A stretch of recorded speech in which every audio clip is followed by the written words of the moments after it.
So Atishi is an MLA, and a cabinet minister in the Aam Aadmi Party government in New Delhi. She's got 9 major portfolios. I think we'll stick to education today, and that's what she's most famous for. For those of you who don't know this, Atishi has also been a teacher, an organic farmer.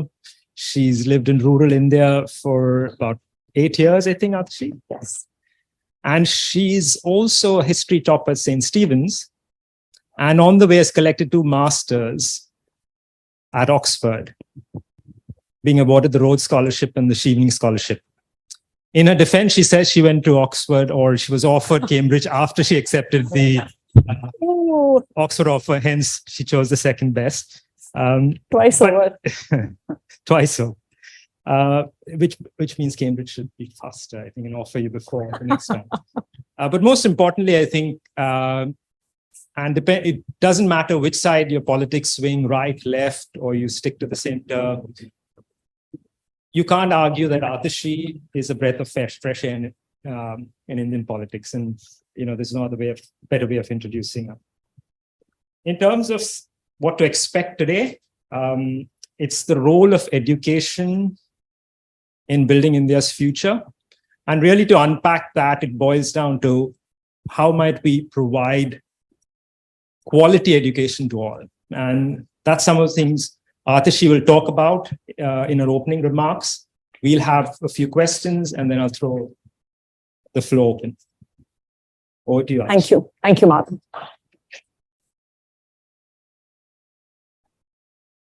Thank you for the enthusiastic applause for the session in the graveyard shift. So thank you, everyone. Thank you to the entire team at Judge Business School for organizing this conference and for inviting me. And yes, as Marvin said, it's been will I, won't I, will I, won't I. No, thanks to me, I had confirmed.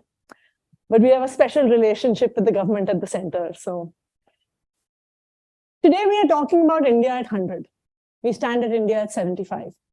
And this, I think, is a great moment for the country as a whole, and especially for young people who are mostly sitting in the audience here to think about this question. Because primarily the onus of building India at 100, building India at 2047 lies with many of you.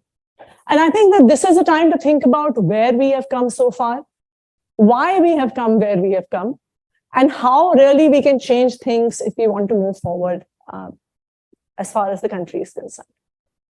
I remember when I was in school, which is now many, many years back. And I remember that when we were in school, in social science, economics had been introduced just in those years. Before that, you used to have history, geography, and civics.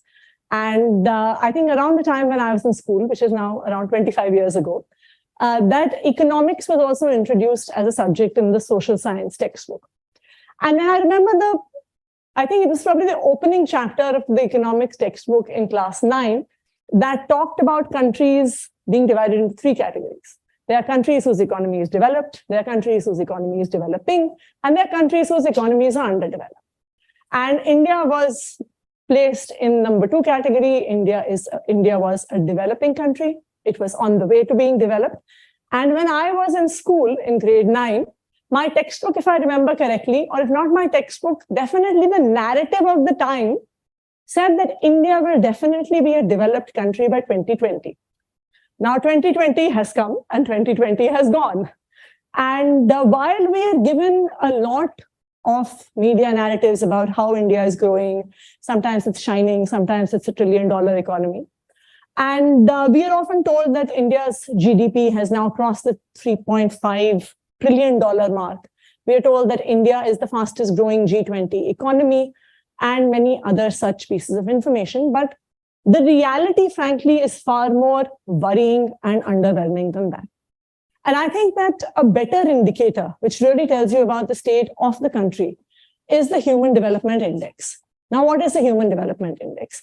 It is this index that the UNDP, the United Nations Development Program, comes out with, I think, every year or every other year, that looks at education, healthcare, employment, malnourishment, the opportunities that women have in any country or any society. And it develops an indicator on which 191 countries, I think, participate. India ranks 132 out of 191. This is India at 75.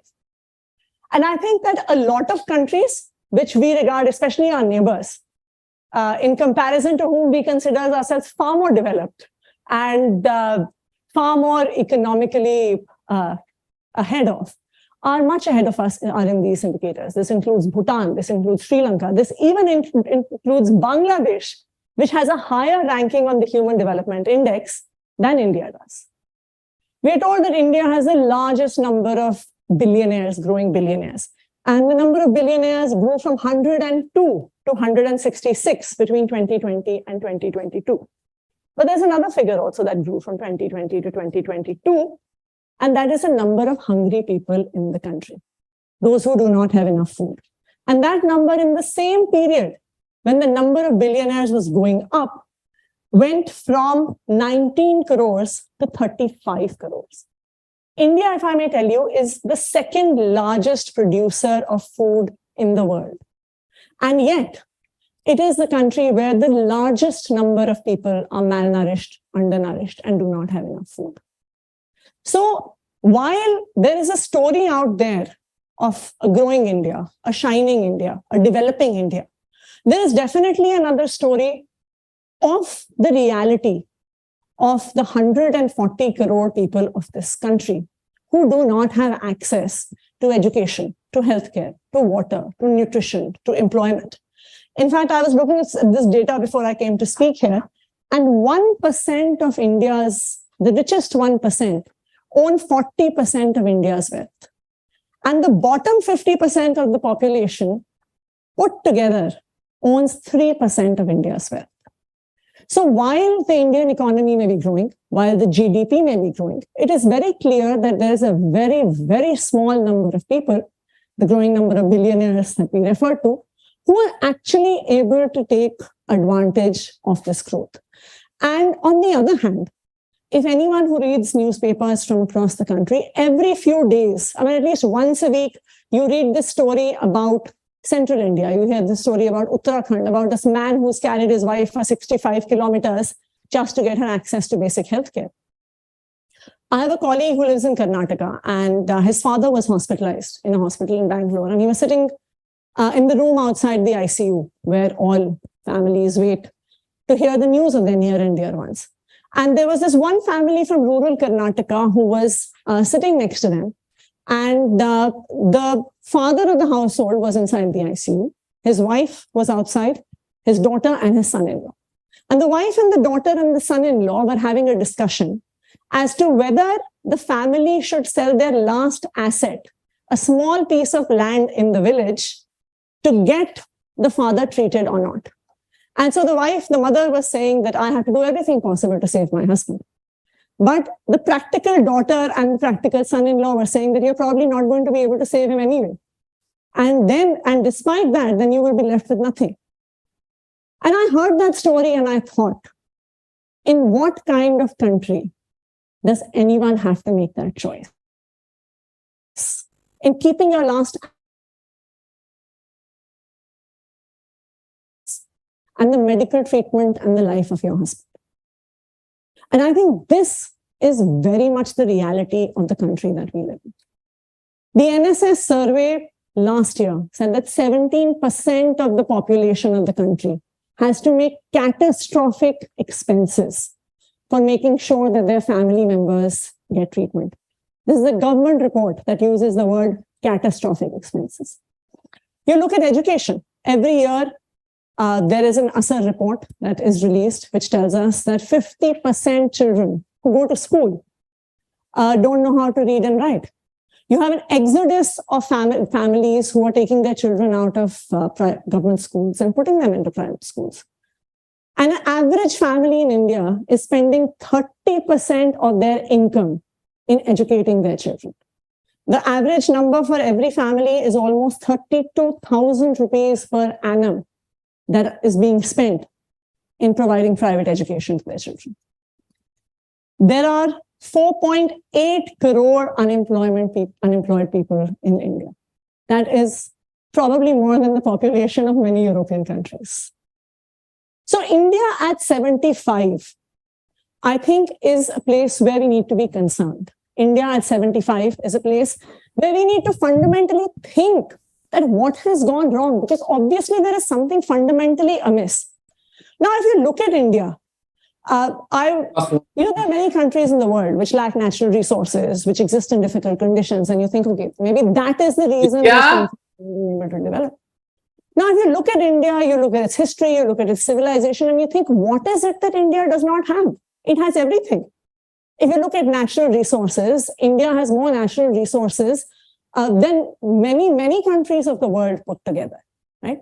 So it has natural resources, it has fertile land, all things that you need for the country to develop. Number two, people. There's no doubt that Indians are some of the most talented people in the world. You pick up the list of CEOs of some of the biggest companies in the world, and most of them are Indian. You have people of Indian origin who are now taking political offices across the world.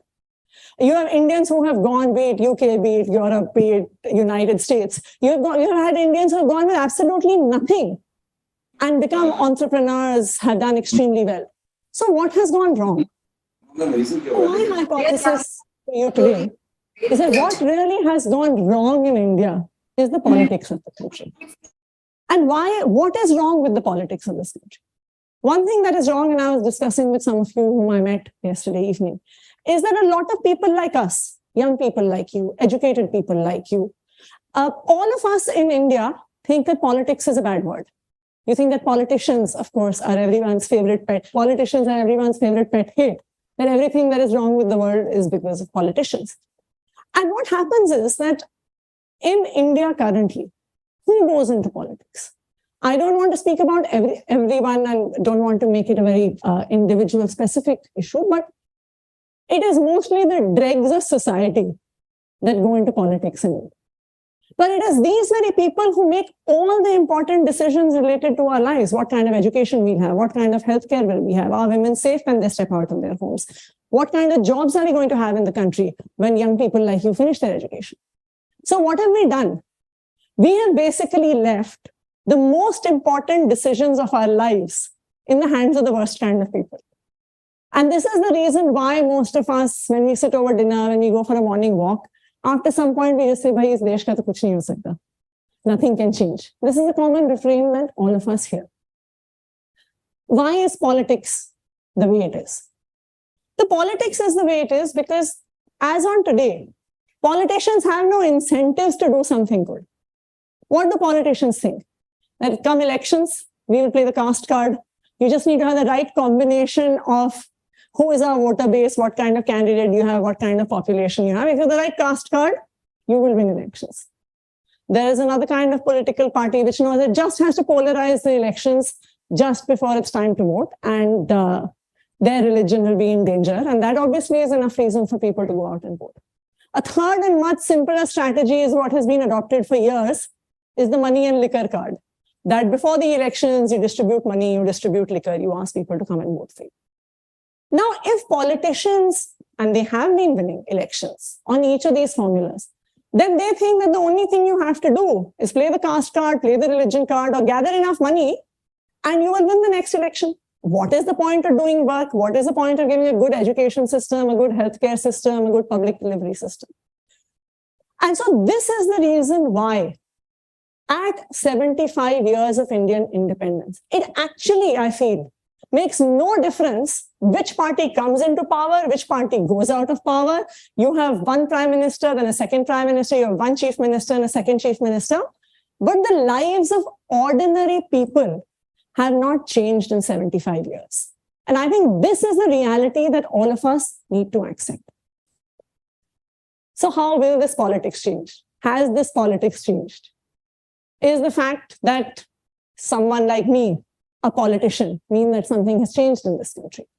Is it the fact that now you have a lot of young educated people who are now considering that is politics an option? Has something changed in this country? I think it has changed. And I think that The change in politics has had a very unusual and unlikely protagonist. A man who is 5'5" tall, who is by training an engineer, by profession a bureaucrat, at some point of time said that I want to change how politics is done in this country. Now, you may love Arvind Kejriwal or you may hate Arvind Kejriwal. But the fact is that Arvind Kejriwal and Aam Aadmi Party have changed the politics of this country. And how have they changed the politics of this country? For the first time in India, politics is being done on governance. Politics is being done on delivery. After being elected as chief minister for the second time in 2020, and then after 5 years being in power, then Arvind Kejriwal goes to the people of Delhi and asks them to vote for him. It is, I think, for the first time in India's democratic history that I have heard a politician say, and I'm going to say it in Hindi and then translate it afterwards for those of you who don't understand, कि अगर मैंने 5 साल में काम किया है तो मुझे वोट दो, अगर मैंने काम नहीं किया है तो मुझे वोट मत दो. In English, that translates as, if I have worked in the last 5 years, then vote for me. Otherwise, don't vote for me. And this is something that I don't think Indian politics has actually heard in many, many years. What defines the work that an Arvind Kejriwal or the Aam Aadmi Party government has done? It's actually very simple. And which is what makes me think that maybe a dream of a better India at 100 is not a very complicated dream. I think the answer lies in the name of the political party, Aam Aadmi Party. It's the party of the common man. And I think that just that aim, that we are looking to make the lives of ordinary people better. See, ordinary people don't have very complex wishes, complex desires. What do people want? And this is what governs our own lives and our personal decisions. We want our children to have a good education. We put in all the effort in the world to make sure that our kids have a good future. We want that if our parents fall sick, we should be able to take care of them and afford them the healthcare they need. We want that if I step out of my home, I should feel safe, I should feel secure. I want that my child, when they finish their education, should have a good, safe, secure job. And it really makes me think that it has taken 75 years that we have to reach at this point of time and start talking about a politics that delivers these basic things that every individual wants for their families, that every family wants for their children, for their parents. But this is where we are at India at 75. One of the things, for example, as I mentioned about education, that this is something that families over the years have spent large sums of money. I'm sure many of you who are sitting here today, families have gone out of their way to make sure that their children can have a high quality education. Parents in India sacrifice so much to make sure that their children get good schooling, good education, go to a good college. Many parents might have taken very, very large loans for all of you to make sure that you can come to Cambridge and get a good education. And yet it has taken 75 years for a government to say that education is our first priority. For every family, education of their children is a first priority. And yet in 75 years, you've had not one political party that has said that we are going to transform the education system and give every child, irrespective of the background that they come from, irrespective of their ability to pay, a high quality education. What did we do differently? I think the first thing and the most important thing, because it is not as if governments don't talk about education, about providing access, about improving schooling. I think the first and the most important thing was we put our money where our mouth was. That Aam Aadmi Party became the only government to allocate 25% of its budget to education.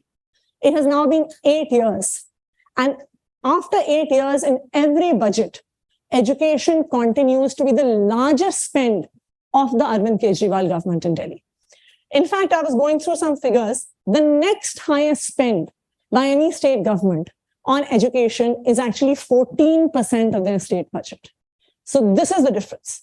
And if you look at the national government, it is spending only 2.4% of their budget every year in providing students a high quality education. And this is the reason why families have to do what they do, take the loans that they have to take, make the sacrifices that they have to make because their politicians, their governments are not doing their job and are not spending the money where they have to. Healthcare, for example. Again, all of us go out of our way to make sure we have proper health insurance, so that if anyone falls sick, we have access to the best healthcare. Health has been the second highest spend of the Delhi government now for the last 8 years, with 12% of the budget going into providing high quality healthcare. The next highest state government spend is 6%, and the national government is spending a whopping 0.69%, under 1% of its budget on healthcare. Now, we may have started working over the last few years on improving education, on improving healthcare. In 2015, we started talking about how we are going to make government schools better than private schools. And frankly, most people used to laugh at us. They used to think, bhai, aise thodi hogi politics. One, you're not going to be able to do it. And number two, the naysayers would say, that this is not going to bring you political dividends. And the reason I think that Aam Aadmi Party and the work that the Delhi government has done has been a landmark in Indian politics and Indian democracy, because it has made education into a political issue. And not just has it made it into a political issue, it has made it into a political issue that brings dividends. So when Aam Aadmi Party contests in elections on the education plank, and after 5-year tenure, Arvind Kejriwal comes back to power with 90% of seats in the Legislative Assembly, then all other governments also then start raising their head and thinking, acha, maybe hame bhi school achhe karne chahiye. That is par bhi vote milta hai. And I think this really, then can one change the politics of this country to empower every citizen, to give access to education to every citizen, to give access to healthcare to every citizen? This is going to decide the future direction in which our country goes. See, it is not as if all merit, all talent lies with people who have resources. If you do not give access to education, access to healthcare to every citizen of this country, then you are leaving out a talent pool of 70%, 80%, even up to 90% of the people of this country. And so I will close with my opening remarks with just one thing. I think that at this point of time, the country has two models before it. One model, which the Aam Aadmi Party has been presenting in the last 8 years, is of a party, of politics, of a government that is looking to empower every citizen of the state by providing them access to education and therefore giving them the power then to solve the problems that come before the country. You have a second model, maybe the dominant model in this country, of a party in power in the central government that is looking to disempower every individual and every institution and centralize powers in the hands of one individual. You have a democracy and you have democratically elected governments that are being thrown out of by all kinds of means, the famous buying and selling of MLAs. You have agencies like the CBI, like the ED, putting all opposition leaders in jail. And I think the Aam Aadmi Party faces that more than anyone else. You have the fact that, which is what I was referring to in the earlier discussion, an ordinance that is brought into power, brought in by the central government, that takes away the power of a duly elected government. So now I think when we look at India at 75 and moving towards an India at 100, this is what we need to decide. Do we want a model that empowers every citizen, gives education, gives access to healthcare, give access to basic facilities to every citizen of this country? Or do we want a model that is taking away power, taking away empowerment from everyone? Thank you.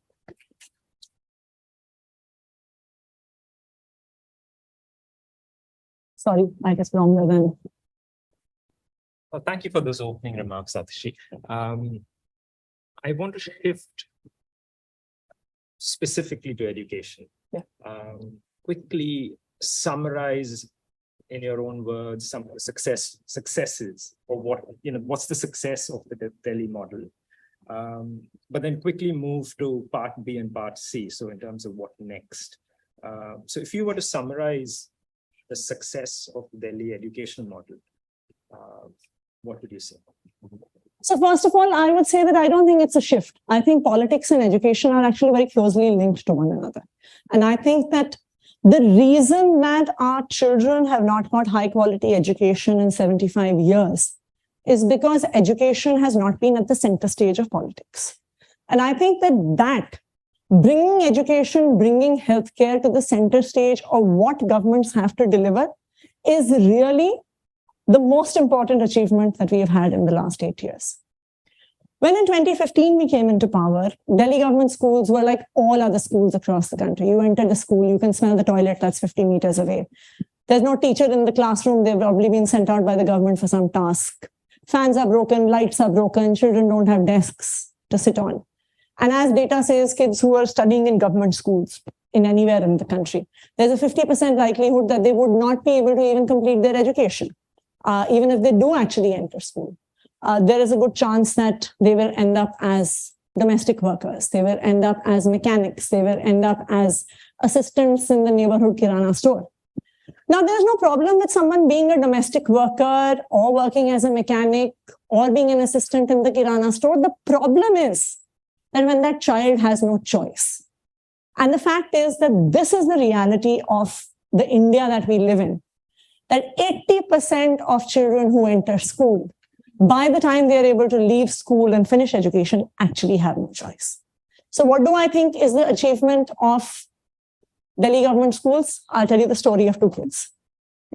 One is Shubham, who passed out of a Delhi government school last year. His father is a security guard outside an ATM. The whole family stays in a 12 by 12 room. He has 4 brothers. After studying in a Delhi government school for the last 6 years, and because of how the quality of education improved, Shubham had a 165 IIT JEE rank and is now going to IIT Kharagpur to study electrical engineering. This, I feel, is a success that we have achieved.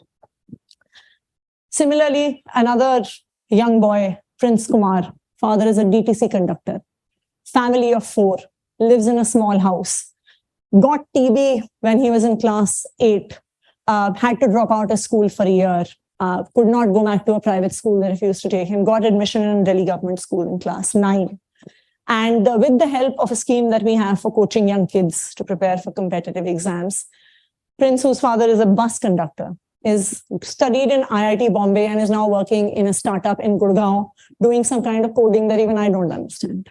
Right? These are kids who would not have had this opportunity. These are children whose lives and their family's future has been changed and transformed. I mean, we talk about, I have a policy background as well. And we talk about very large-scale programs about how we will remove poverty and what are action plans of governments because of that. I mean, I know it's an oversimplification, but I believe you just need to give every child access to high-quality education. These children with high-quality education will pull their own families out of poverty. Governments will not have to introduce schemes. Government will not have to do things. You need to empower every citizen. So if part A of your program was about infrastructure, teacher training, where do you see part B? Where are the big improvements? Is the low-hanging fruit all being plucked, or where do you see the big improvements coming in part B, where people will be queuing? Well, essentially, it makes private schools redundant. No, that really is our dream, and I think that one of the big changes that I do see when in 2015 the Aam Aadmi Party government got elected for the first time, our government was formed in February. And admission season for private school, admission season for all schools is in March and April. And we used to get so many phone calls asking that help us get admission in this private school, help us get admission in that private school, help us get admission in third private school. And now, this is as a great matter of pride, I would say that when we opened out admissions for our schools of specialized excellence, which are schools from grade 9 to 12 with different specializations like STEM, performing and visual arts, humanities, high-end 21st century skills. When we opened out admissions for 4,800 seats, we got 92,000 applications. And we had then the famous sifarish coming in for the fact that ye Delhi Sarkar ka school hai, hame usme admission dilwa do. And I think this really is the shift that we have to make. Delhi has a peculiar challenge. The peculiar challenge that Delhi has is the fact that primary schools come under the municipal corporation and secondary schools from grade 6 onwards come with the Delhi government. Now, those municipal corporation schools have suffered from the same problems that schools across the country have had. So now for us, the real big challenge is that after being elected into the municipal corporation as well, our focus is on transforming the primary schools of the city in the hope that soon people will not be lining up outside private schools for nursery admissions. So if you're seeing success of schools and education resulting in also electoral success for you in Delhi, what stops other states from copying you? And do you see that happening? No, I think nothing stops other states. And I think that it has happened in the last few years, that ever since, and I see this shift especially after the 2020 elections. So even from 2015 to 2020, while we were working on schools, while we were talking about the work that we had done, other political parties were watching that is this going to pay electoral dividends? And after 2020, I think something changed fundamentally. That when on the plank of education, Aam Aadmi Party won 62 out of 70 seats, a lot of other political parties got interested in the work that we have been doing. We've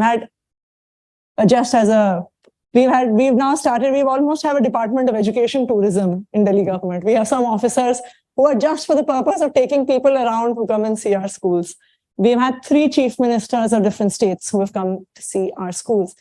But my biggest achievement is the fact that when Aam Aadmi Party contested the Gujarat elections, where BJP had been in power for 27 years, we forced the Prime Minister, the Home Minister, and the sitting Gujarat Chief Minister to actually go into a school and get themselves photographed inside schools. They had never visited schools in 27 years.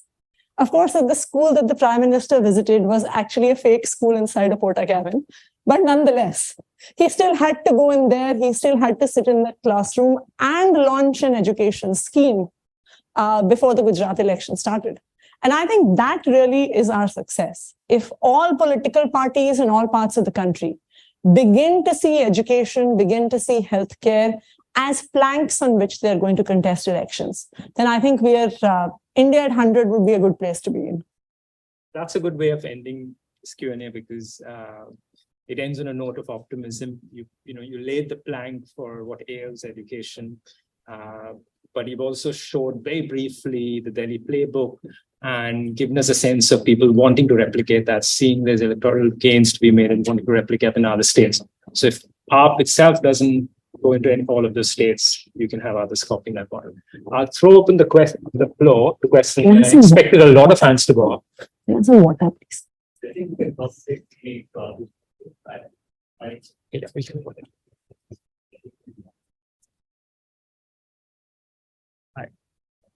Thank you so much. I think the work you're doing in Delhi is phenomenal, and I think your elections are proof of that. But just to get a sense, how is are you being able to replicate the model in Punjab as well? Because that's obviously not the easiest state, right? It's a border state. It's not a very rich state. It doesn't have as much influence at the center of the central government. It'll be nice to see how we could replicate that in other states and how we would move forward on that, because the work is phenomenal, and why not get more? I like the fact that you think we have influence at the center. No, but I think I would have liked to share some of that. Unfortunately, time is always short. But yes, in the last 1 year, education has been a big focus for Punjab. And a lot of people used to say to us, you can do what you do in Delhi or you have a big budget. Punjab is a state where we have inherited a huge fiscal deficit. And yet, despite that, education has emerged as a #1 priority. And within 1 year, the one figure that I can share with you that already shows that things are moving is the fact that there's a 14% increase in enrollment in the entry classes in Punjab government schools. In grades nursery, KG, class 1, which are the entry-level classes, a 14% increase. And in across all grades, 1 lakh more students have taken admission in Punjab government schools this year than in the last many years. And for the first time in a decade, the trend of reducing enrollment in government schools in Punjab has stopped and taken a turn upwards. I actually think that for me, I feel that the Punjab story is in some ways even more interesting than the Delhi story. And the reason that the Punjab story is interesting is because it shows that the Delhi model is not just a flash in the pan, that the Delhi model can be replicated. And as I started by saying, at the heart of it is the fact that transforming education has to do with transforming politics. You transform the politics, education, healthcare, people's lives will 100% get transformed. Ma'am, I have a very fundamental question to ask, and it's sort of a grudge I think I hold against your party. And it is that you're almost 2 terms in power, and it's always been a men's cabinet. You've also been brought in now when 2 of the ministers are in jail, right? So how, as a woman, have you reconciled with this fact being in the party? Have you brought it up? And I want you to answer this question as a woman and not just like a party worker. So, yeah. I think that, see, one of the things you need to understand is that I'm not even going to say that there is no political party that is perfect. Aam Aadmi Party, like many other political parties, has many flaws and many shortcomings. You have mentioned one. I can probably tell you 100 more because I'm on the inside and I know what happens on the inside. But at the end of the day, how do you judge a political party, right? You judge a political party by the work that it does. You judge a political party in comparison to what has been done before that. And if you were to see Aam Aadmi Party, I think that frankly, someone like me had never thought about getting into politics. The fact that I am a politician is a miracle. Like, I come from a middle-class family. My family has no savings, no wealth. I have no political lineage. I had no intention of coming into politics. And yet today, I am a leader of Aam Aadmi Party. I'm an elected representative. If you look at conventional political parties, forget making me a cabinet minister. There is no political party in this country that would give someone like me a ticket to contest elections. Because by all conventional calculations, I would be a failed candidate because I would fill no equations of caste, of gender, of religion, of this part of the country, of the language that I speak. And yet, Aam Aadmi Party does not just have me, but it has many, many, many more people like me who were never into politics, who don't come from well-off families, whose caste equations, whose community equations, whose linguistic equations have nothing to do with the constituencies from where they have contested elections, from where they have won elections, and some of them not just once, but twice and thrice as well. So I think that you have to look at the trajectory of any political party from where society is starting. No party is going to be perfect. No policy is going to be perfect. No government is going to be perfect. But I think we have to decide when we make a choice about whom we support, whom we vote for, that are they really fulfilling the promises they came out there to make? And I think definitely I would say that about Aam Aadmi Party, that it is trying its best. Okay. Can I ask a question? Since it's there. Thank you for the session, ma'am. I am an MPhil candidate and I'm studying education, and my research is with some of the fellows working with Delhi government schools and mainstream government schools school teachers as well.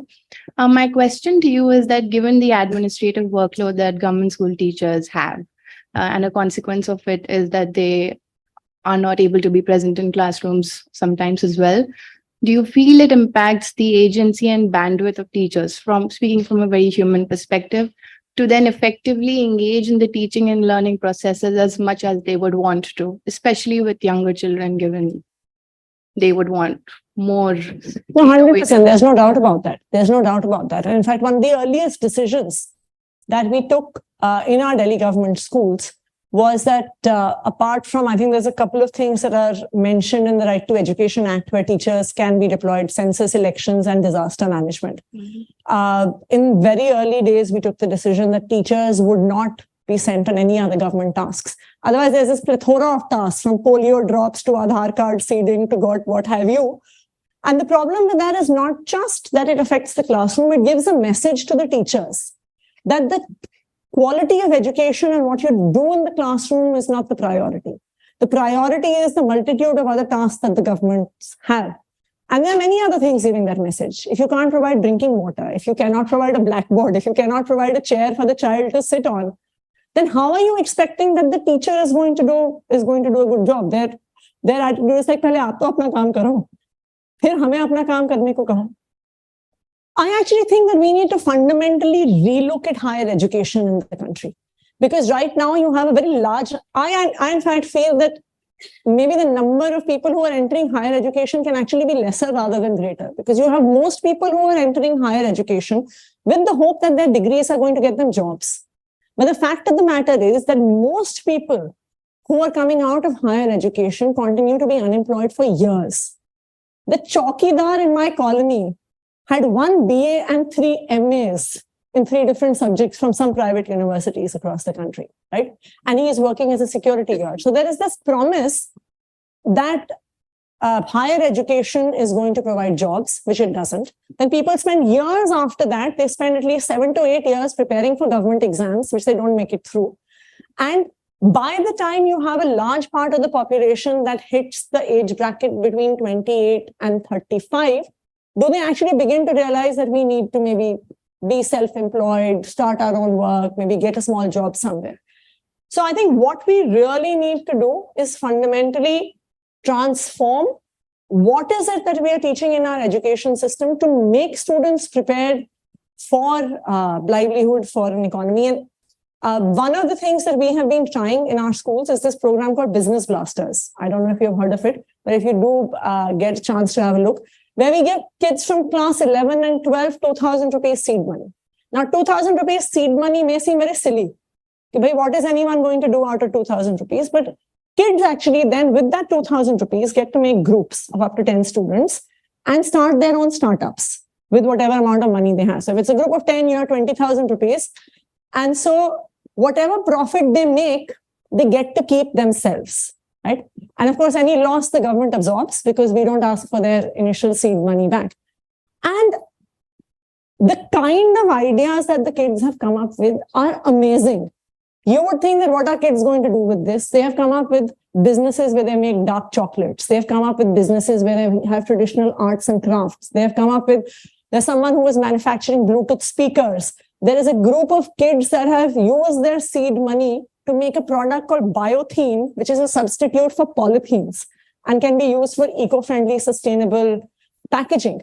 These kids have then gone out there and actually got investments from real-world investors. And before they have finished school, they have set up their own private limited companies. Who is going to stop these kids from ruling the world? Right? There's this one group of kids I mentioned, they were manufacturing Bluetooth speakers. And when an investor asked them, that you are only a group of 6. Why should we invest in you? We don't think you have the capacity to expand your business. And that girl with great confidence said that we are going to hire 6 electrical engineers out of IIT Delhi. This is a girl who's studying in grade 12 in a government school. Now, I don't know whether she will go on to actually you have a Bluetooth manufacturing business or not. But that child has the confidence now that she is not going to be dependent on government jobs for which she is going to prepare for the next 8 years. That child now has the confidence that she is not a job seeker. She is going to be a job creator when she goes out into the economy. And I think that is how fundamentally both school education and higher education needs to change. Thank you so much. Atishi, can I request you to make one final remark in the context of, we quite often get lots of students coming to us and wanting to go back to India and make a difference. I think some of that is quite parallel to your trajectory. Is there any advice you'd give young students who've had the Cambridge experience wanting to go back and make a difference in India? I would say definitely do it. I think that there is no other substitute to want to doing something meaningful with your life. I have so many friends. I'm now at the age where all my contemporaries have what you call a midlife crisis. They've all done extremely well. They've earned a lot of money. Now they own multiple houses, multiple cars. And now they tell me that they don't have the motivation to get out of their beds in the morning because they've achieved everything they had to. And I think that life as a politician is not easy. Life as an Aam Aadmi Party politician is definitely not easy. Okay. when Mr. Kejriwal gives speeches in Ramlila Maidan, some of us turn to each other and discuss who's going to be arrested next after this speech, right? So despite all of that scenario, I feel that the kind of impact that I have been able to have because I went back to India, I worked in the social sector, got into politics, is very, very different from what I could have had if I had just continued in a regular job and a regular career. And I think at the end of the day, there is nothing more fulfilling than a sense of purpose.